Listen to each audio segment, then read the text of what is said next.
What is up, co-op gamers? Recently, I put out our video covering the best co-op games on Game Pass. It was a fun romp chronicling the myriad of great games to try out with your friends if you're paying for the service. Shameless plug for that video, I kinda knocked it out of the park. But when I finished writing the script, I thought to myself, does PlayStation Plus Extra compare to this? Does it deserve its own video?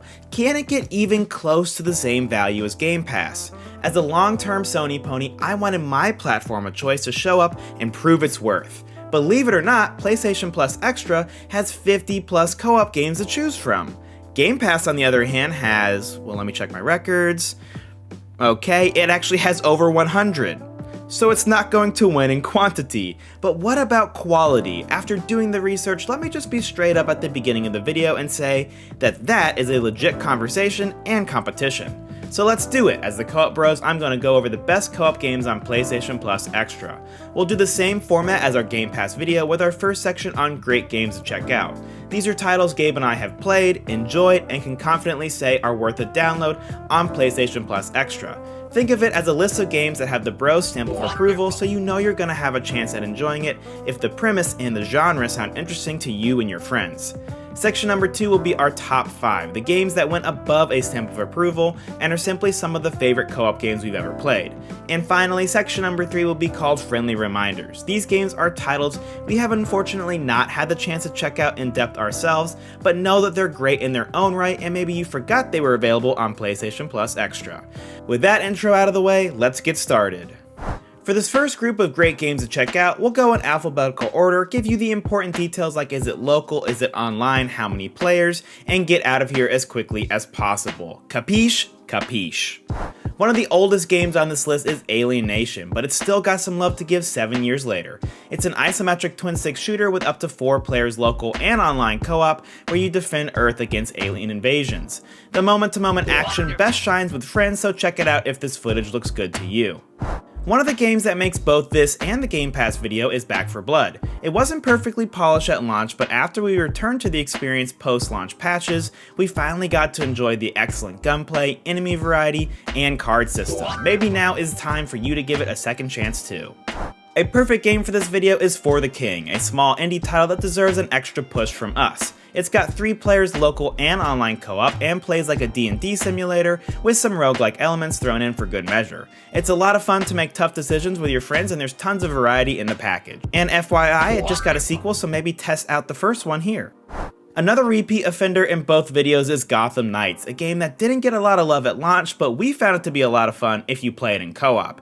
It's got a 2-player online co-op campaign or a 4-player wave-based mode. It's not perfect, but when you pull off a combo finisher, you can see why this game can be a ton of fun with a friend. One of the better Overcooked-likes that I've played is Moving Out 2. It's got a lot of good features like 4-player local and online, plus top-notch accessibility.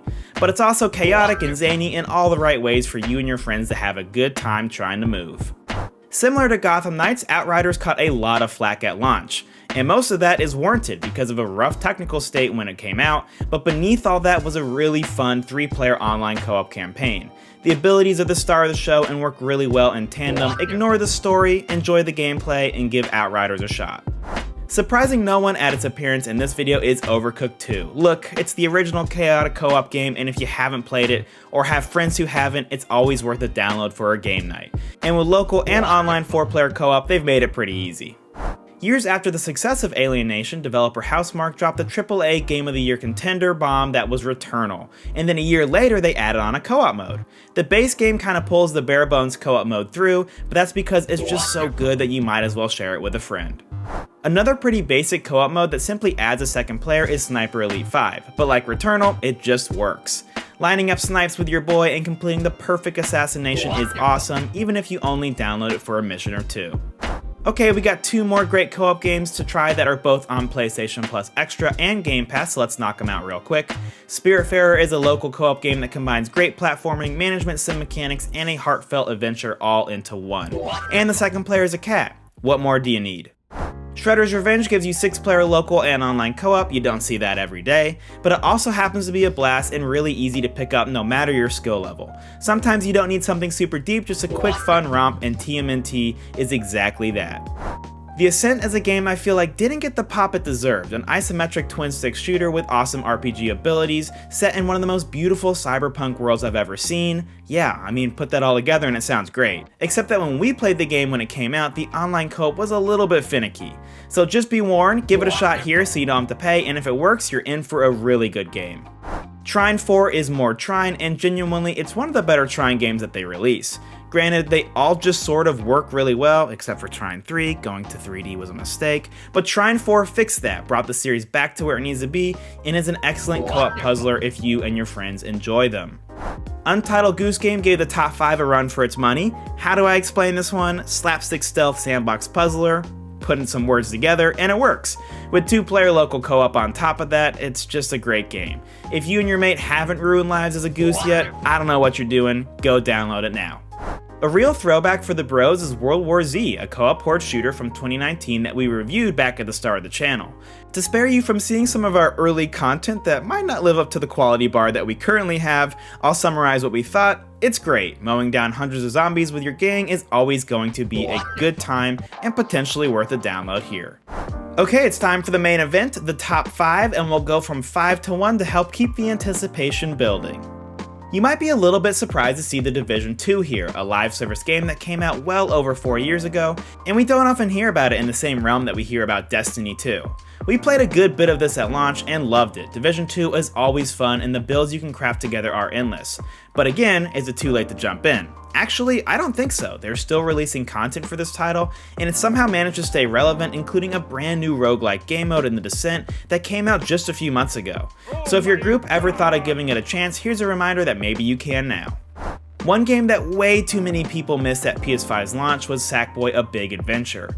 4-player local and online co-op for a 3D platformer is rare, and nailing that co-op is even more rare. I mean, Mario is pretty chaotic with friends, even at its best. But Sony pulled out all the stops with specific co-op hidden secrets and paths that made us feel like the game was made for friends and for the bros.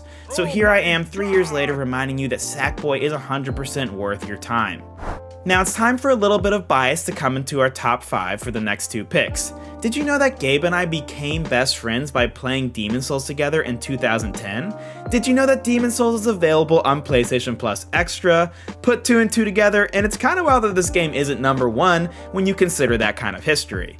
The remake absolutely nailed everything we'd want and brings this classic to a modern audience in a great way. The co-op does has its issues, I can admit to that, but killing a giant fire-spitting demon by the skin of your teeth with your best friend, that's a feeling you won't ever forget. And the bias is not quite done yet, because Bloodborne is also available on PS Plus Extra, and Gabe and I are basically sponsored by From Software, so it's our obligation to put these games that high up here on this list. But it's Bloodborne, legit one of the best games ever made, and it also has co-op. What am I supposed to do here? If you haven't played this classic, this is your moment to take a look in the mirror and question if you truly are a gamer. Because last time I checked, it's a must play, and hey, if you can have a friend help you, all the more power to you. Well, if you watched the Game Pass video and knew that It Takes Two was available on PlayStation Plus Extra, this might be a bit disappointing, but if I've said it once, I'll say it a million times. It Takes Two is one of the best co-op games ever made, and is the ultimate must-play if you're into playing games with your friends. It mashed together a ton of genres, but somehow makes it work in co-op. It's short, it's fun, and it's super accessible. If you haven't yet, here's reason number 999 to finally play It Takes Two. Time for us to close the door here and sign off with a few friendly reminders. These are games that I know are great because everyone knows they're great, but I personally either only played it a few times or just haven't had the pleasure of really getting into it.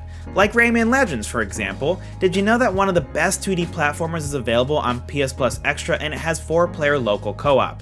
Or Warhammer Vermintide 2, widely considered to be one of the best co-op horror games that is still getting updates 5 years later. Terraria is one of those classic games that people have loved for years. It's chillin' here in Extra.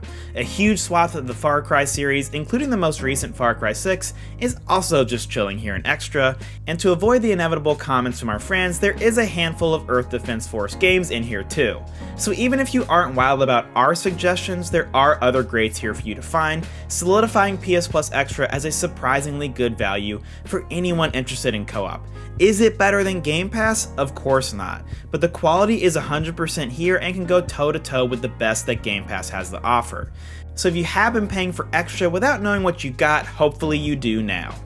Alright guys, thanks so much for watching the video. If you found a game that you didn't realize was here and it helped you out in any way, liking the video is a huge win for us, and maybe stick around with a sub. As the year finishes out, we have tons of coverage coming, so there's never been a better time to be a co-op bro. Until next time friends, peace out.